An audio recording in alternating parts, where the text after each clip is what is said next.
So the results of the BELLE-3 trial will be presented today.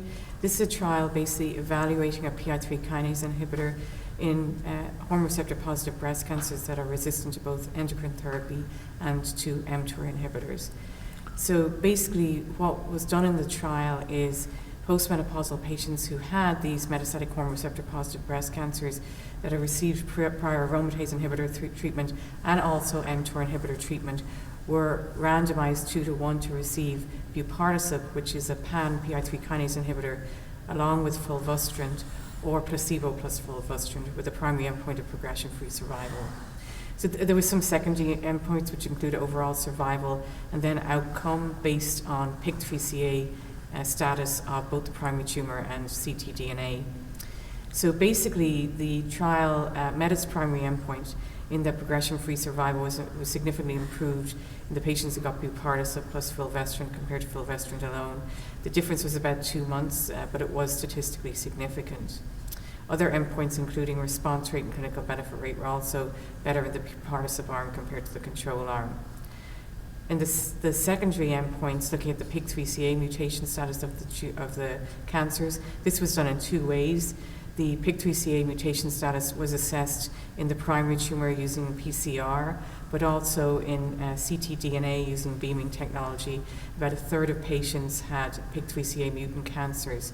In those patients with PIK3CA mutant cancers, there was a significant improvement in outcome for patients who got buparlisib plus fulvestrant compared to fulvestrant alone. In the wild type group, so the patients who had wild type PIK3CA cancers, if it was wild type based on the primary tumor analysis, there was no difference between the 2 arms. But if it was wild type, looking at the ctDNA, there was still what looked like a trend to buparlisib being better than the control arm. The other group that benefited from the buparlisib were patients with visceral metastasis, whereas in patients with non-visceral metastasis, there was no difference between the 2 arms. The side effect profile was similar to what we've seen previously with this agent. There were more adverse events with the buparlisib arm compared to the control arm, which were mainly elevated transaminases and psychiatric issues, which have been described before, but really no new signal of adverse events with this agent. So yeah, there was also a difference in 6 months progression-free survival of about 20% in the control arm, up to 31% in the buparlisib arm. Yeah, so if you compare the 2 arms, there were more dose reductions, more dose interruptions, and more dose continuations in the buparlisib arm compared to the control arm. However, it's important to note that treatment-related deaths were low on both arms, and there was no difference. Yeah, so this agent is felt to cross the blood-brain barrier, and this is one of the reasons that it's felt to be associated with these psychiatric issues. Now, all of the studies that have been done with this drug, the patients have been evaluated quite extensively for psychiatric issues before they go on the study.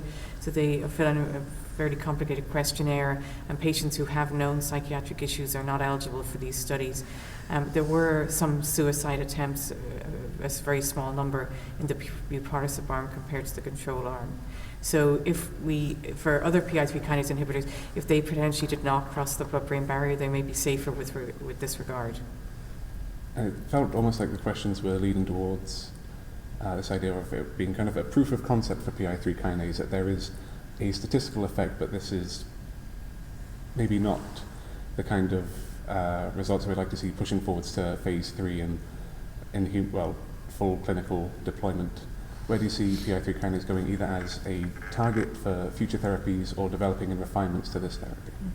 So I think we know that the PI3 kinase pathway is important in these cancers. There's really no question about that. So I think further evaluation with different PI3 kinase inhibitors is clearly warranted, and there are a number of those out there, including ones that are alpha-specific.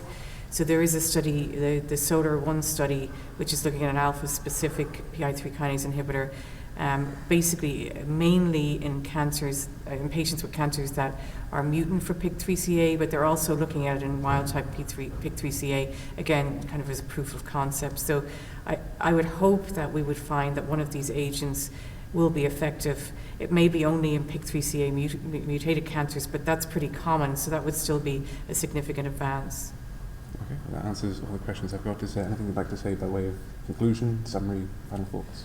I think this trial just illustrates that the PI3 kinase pathway is important in these resistant cancers, and I think further evaluation is clearly warranted. Okay, well, thank you very much for your time this morning. I'm sure. Did I miss something? No. I have to have my ears beside me, so it was nice to meet you. Oh, thanks for having us and giving me a quick workout this morning as well.